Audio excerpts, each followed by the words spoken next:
Welcome to the Prophetic Speed Painting for the week of March 1st, 2009. When I was 17 years old, I drowned in a swimming pool. Obviously, I managed to survive it, but the truth is, I died. It was one of the truly valuable experiences of my life. I think it will help some of you to face whatever comes. I had been heavily into New Age practices, ones that really worked.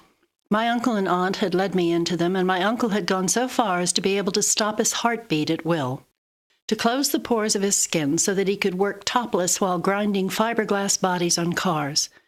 That creates powdered glass, what used to be called itch powder, and he'd be white with it, even on his eyelids.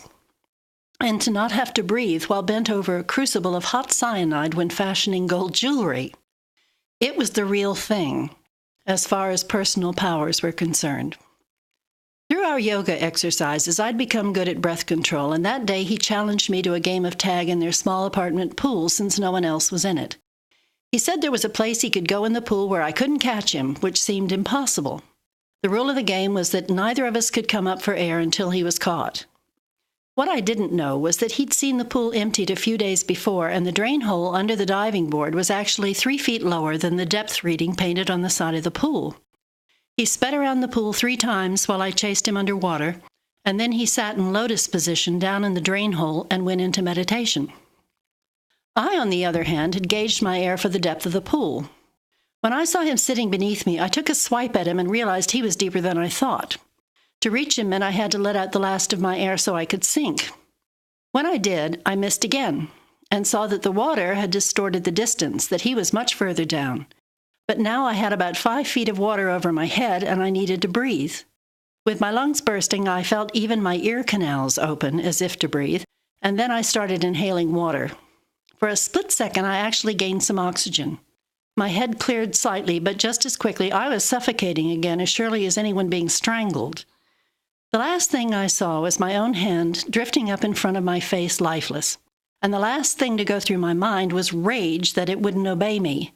At least if I'd been able to plunge it down, there might have been a chance that it would have caused me to drift up to the surface. And then everything went dim. I'd been in a brightly lit pool, but next I was in total darkness and not in water at all. I was in a pocket of blackness, standing up.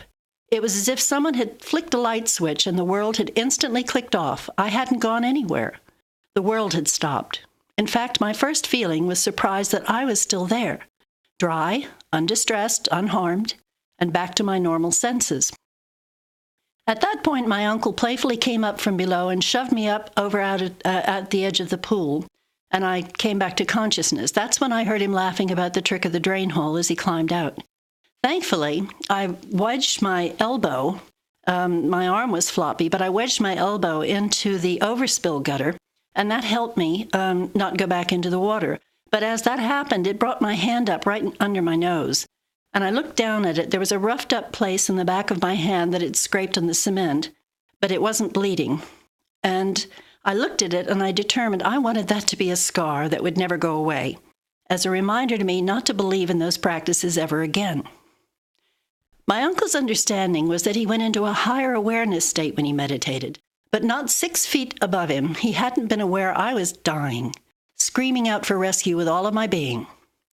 However real the results that could be had, the deception involved in those beliefs was even more real, and it was even more deadly. I carried that scar for 45 years. What is the prophetic word in this? Well, the sensation of dying is nothing to be feared. Behind every concern for life and limb is the fear of death. And indirectly, it's behind fear of aging, losing your career or your security or your money, so you can't survive. It was why my uncle wanted to master his heartbeat, overcome what life could ever throw at him.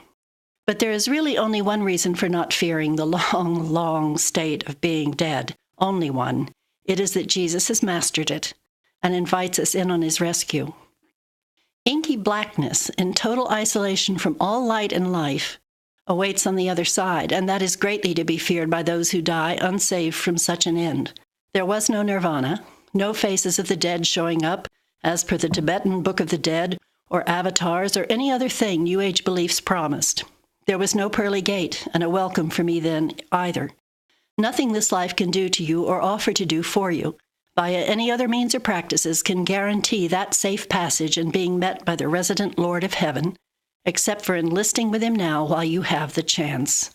He is the only one who not only died, but truly mastered death and came back to prove that he had. The fear of death rules behind every grab at power here, every clutch at philosophy, personal strengths, and achievements. Jesus has canceled that fear.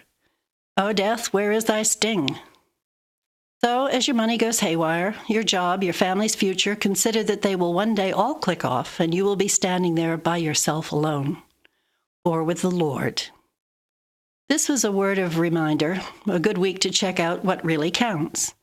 There is reason never to be afraid of death, not just that the moment itself is really nothing to be afraid of, but that Jesus has mastered the whole thing and will take you with him to live on gloriously forever. Surviving here isn't the main thing. Making sure you and as many people as possible make it safely to the other side is. Whatever you have to go through as you do that is really not much at all, even unto death.